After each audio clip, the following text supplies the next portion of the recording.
Hey guys, it's Kevin again, and this is going to be my review for Justified Season 5, Episode 9, and this episode is called Ron Rhodes, and I love this episode, guys. I really loved it because it was a really entertaining episode. You know, there was a lot that happened in it. It was a long episode. I mean, the episode was 53 minutes long, which I think is a good thing, honestly, because sometimes Justified goes really quickly, and it's kind of, you know, Justified is it's a slow-paced show, but you're so into it that it goes by so quickly. And this episode that was not the case this episode. This episode was long, and I really enjoyed it. It was definitely better than last week's. Last week's was not the strongest. As much as I like last week's, I completely forget, like, half the shit that happened in last week's episode. Like, literally, I forgot everything. It was a very forgettable episode. This episode, though, however, was really, really great.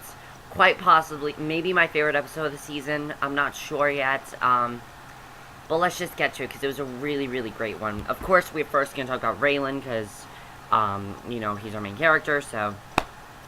Raylan, as we know, he, at this point, is on vacation. And the thing is, when Raylan's usually on vacation, he's always doing his own thing. That's not the case with this episode. You know, at first he's doing his own thing. He's just at a bar drinking. This girl, Kayla, comes up to him. And, I guess she was just someone who was, in the bar, you know. I thought she was, like, gonna be a bartender or something, but she's just a girl who works in a bar. So she comes up to him, and she introduces herself, and she asks if he wants to buy her a drink, and she orders tequila. And she tells him she read that it's the only liquor that's not a depressant, and doesn't give her a hangover. She asks why he's there, and he says he's on vacation. She tells him she would give anything to be lying on a beach, and she hasn't had a vacation in years. So, basically, you know, he asked if they have been dating for a while, and he invited her to come to Miami while he visited his ex, and, you know, basically he says that, you know, he'd like to take her somewhere, but the thing is, he's there to visit Winona and the baby, and he asks, would that be weird if you tag along? And she basically says she'd go now if that's what he wanted, and only charge him $1,000 a day, but would give him half off. He laughs and then heads off into the rain. That was just a funny scene, I guess. I don't know, that scene was kind of pointless to me. I didn't understand where that was going. I don't think we're gonna see that girl again. That was the only thing I didn't like in the episode. I'm like, what is this? What is the point of this? I thought that was silly. But then he makes a call, and he looks into a Marshall file folder, and he books a flight. Where he goes is he asks the DEA about Hot Rod Dunham. He wants to find out what happened to Hot Rod, because as we know, all of Hot Rod's men were shot. Raylan does not know this right now. All of Hot Rod's men were shot. Raylan wants to find out what happened to Hot Rod. He's sent to talk to... Now, he has a new partner now. He has a new partner to work with, and his name is Alex Miller. And I already love this character. I love his character. He's a very fun character, very witty character. I love the banter between the two of them. I'd love to see him stick around until the end of the series, definitely. Miller is shooting at the range when a colleague brings Raylan down and introduces him. Raylan is impressed. He's using a .357. And Raylan tells him some of Hot Rod's guys are dead in Mexico, and Alex says he'll check into it. But then Raylan says he wants a ride along since he knows Hot Rod. And Raylan tells him if he won't help, he'll check with the FBI or local PD. And Alex caves and says he can ride with him, but he gets to drive. So Alex asks how Raylan knows about Hot Rod, and he says he's been making friends in Harlan County.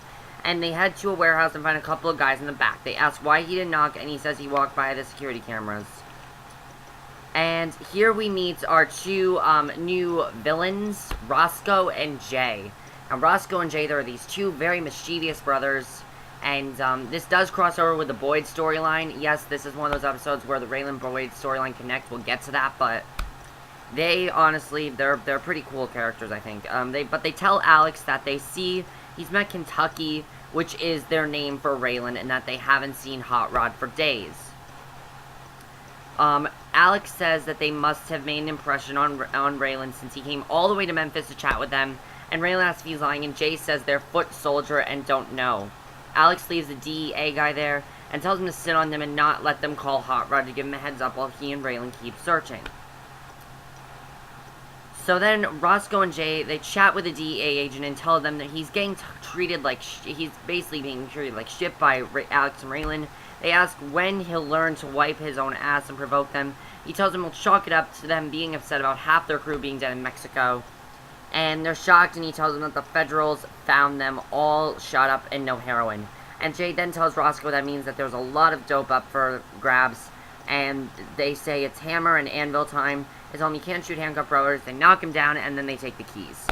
So, yeah, these people are not good. They're not good. So then Jay calls another guy, and he has Hot Rod tied up and tells him about what went down.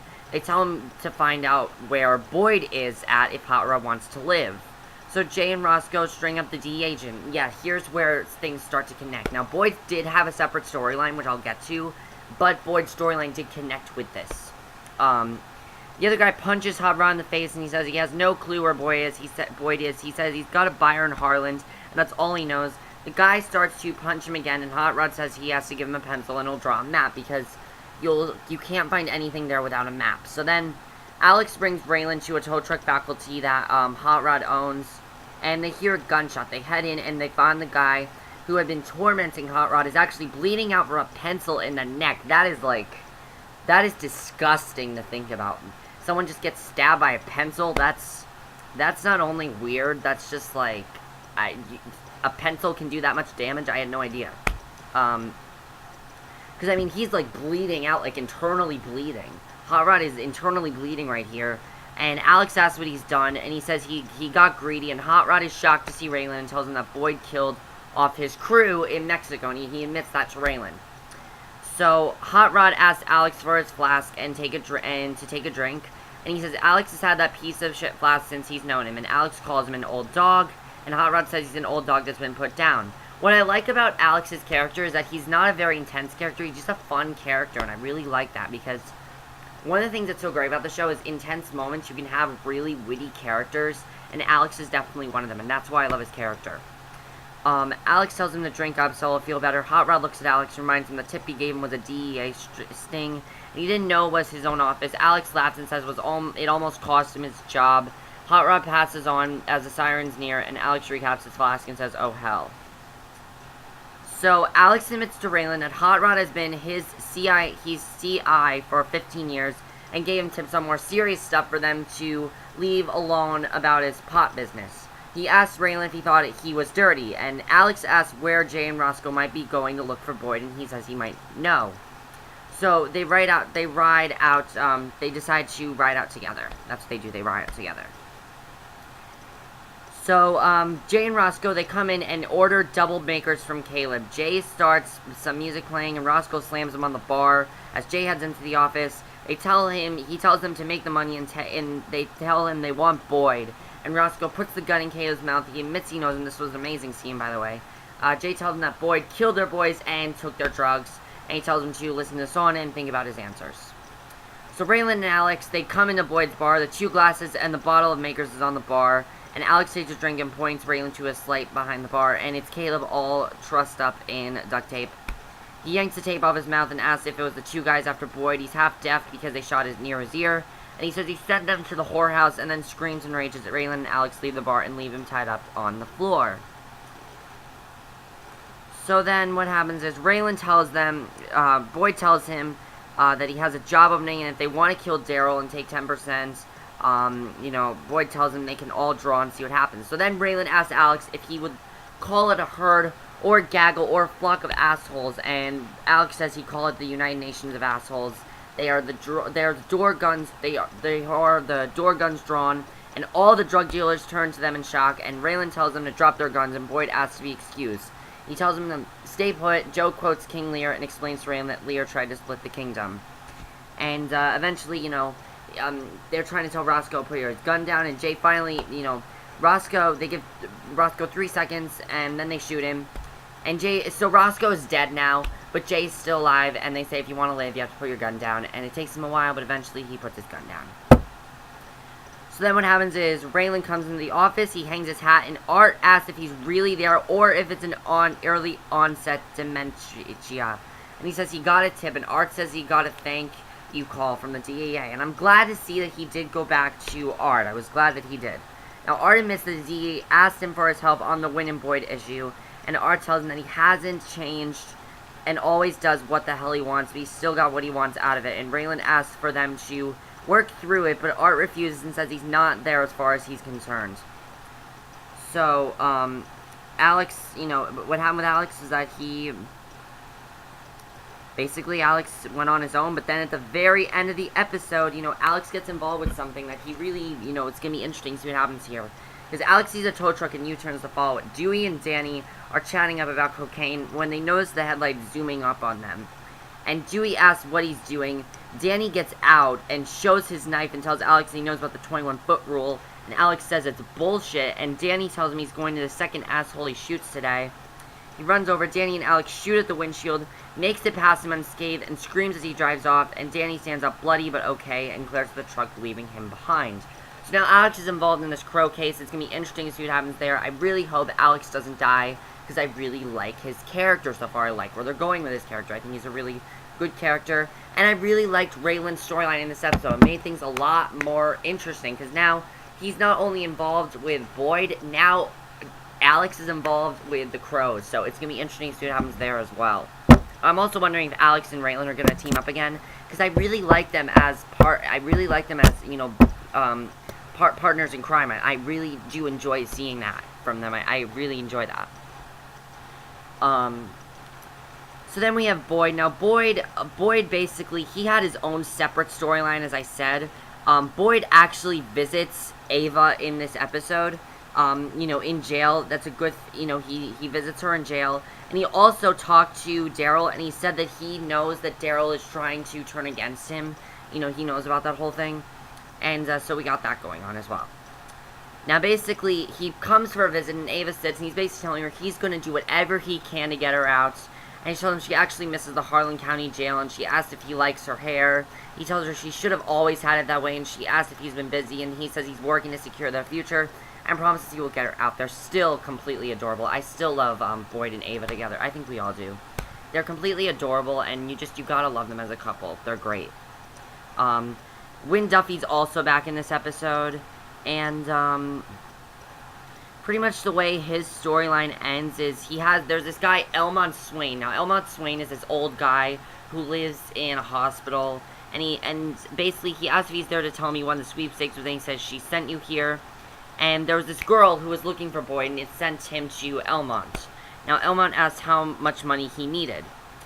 Eventually, what happens, though, is that he goes to this Elmont guy, and they're in a car, and it gets actually pretty intense here, because he's in a car with him, and Elmont's riding along, and he tells Boyd that he still has his gun, and Boyd tells him he's on Easy Street. He pulls over, says he's got his, he has to take a piss, and he tells Jimmy to give Elmont his money. Jimmy garrots Elmont, who struggles a little, and then he kills Elmont. So, Boyd calls Rowena and tells her it's done. That's what she wanted him to do. She wanted him to kill him, so he killed him. So, yeah, he's killed him, and that's what happened there.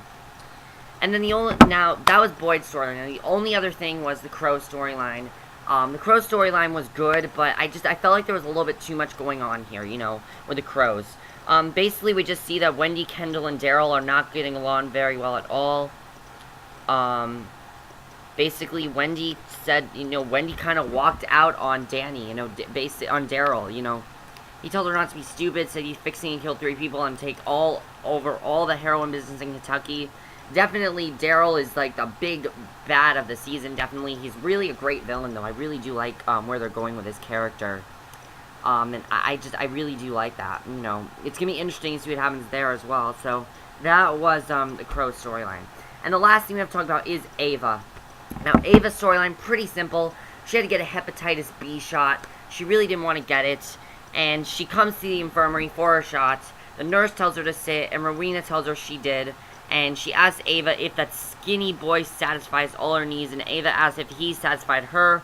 Rowena tells her she needs one more thing, and Ava protests, but she tells her she's got no leverage because she's a convict. And Rowena tells her it's no big thing, and she says she has to kill Judith if she wants her shit. So Ava flinches from the shot and the notion. So now, Ava has to kill Judith. Judith is one of the only people that's been, loyal to her from the beginning. She actually helped her. So, is Ava going to do it? We don't know. But this episode just these long episodes are huge turning points in the show, and I really love that about this show, that they have these very long episodes, but they're big turning points in the show. You know, we have a lot going on now. Alex is involved with the Crow case, so what's going to happen there? Raylan and Art kind of made amends. Raylan has to go visit Winona. That's definitely coming up soon. What do you think is going to happen with Boyd? Do you think he did the right thing with killing Elmont? And also, is Ava really going to kill Judith? We're just going to have to see what happens there. But that's it for my review. I hope you enjoy it. Again, great episode. Really loved it. Little too much going on, but I still really love the episode. And I will see you guys in my next video, which will be my review for The Americans. So see you then. Bye.